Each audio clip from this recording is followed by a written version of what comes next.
The 24th problem on the first ACT practice test looks at quadratic equations and how to solve them.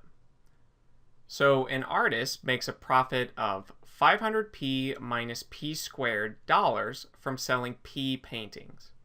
What is the fewest number of paintings the artist can sell to make a profit of at least $60,000?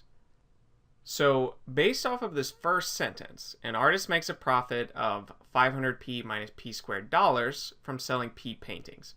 We can come up with an equation for profit in general in terms of these p number of paintings. And I'll use big P for profit, and little p is in reference to the number of paintings. And this is equal to 500p minus p squared. So if you put in a value for p, this equation will give you a value for the profit. But we want to know a specific profit value. We want to know how many paintings it takes to get to $60,000 in profit. So I'm going to set this profit equal to $60,000. And then from here, all we have to do is solve for p. And notice we're dealing with a quadratic equation since we have a squared term. So when dealing with quadratic equations and solving them, what you want to do is put every term on one side of the equation, or essentially set one side of the equation equal to 0. So just so that I have the p squared term positive, I'm going to put it on the right side. Or in other words, I'm going to add p squared to each side. But if I'm moving this p squared term over here, I'll also have to move this 500p term over here as well. Since, like I said, I want one side of the equation to equal 0. And I've chosen the right side to be that particular side. So we'll subtract 500p from both sides.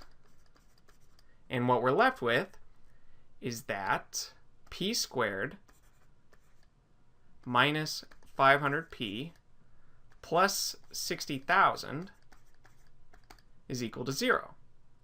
And from here, all we have to do is use the quadratic formula. So if you've forgotten it, I'll show you a brief refresher. Let's say you have the quadratic ax squared plus bx plus c is equal to 0. With this quadratic, a, b, and c can be any value imaginable.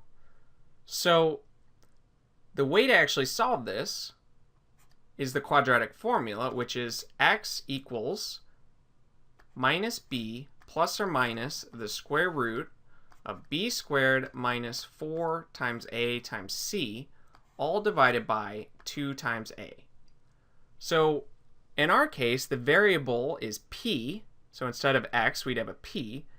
And our coefficients for a, b, and c are 1, 500, and 600. So this is our c, this is our b, and this is our a.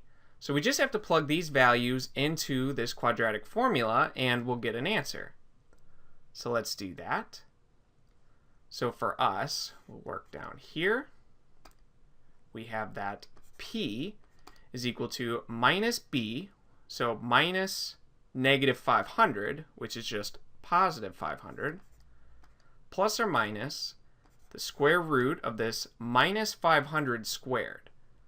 So I'll just write that in parentheses for now. So minus 500 squared, and then I have minus 4 times a, which is 1.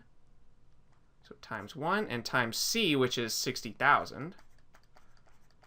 And then all of this is divided by 2 times a, but a, again, is just 1, so divided by 2 on the bottom.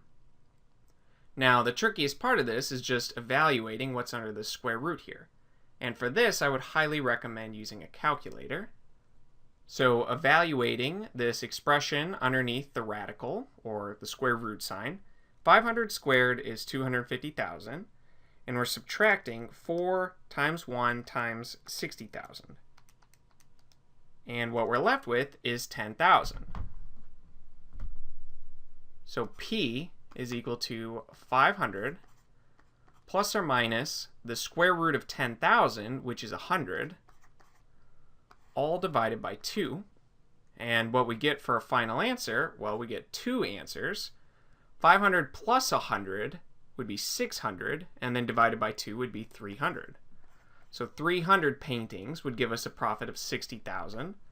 But we could also try the second choice. 500 minus 100 would give us 400, and then dividing by 2 would be 200. So 200 paintings would also give us $60,000 in profit. And the question specifically asks for the least amount of paintings, so we'll go with this answer. So going back up to our answer choices, choice letter H, 200, is the correct choice.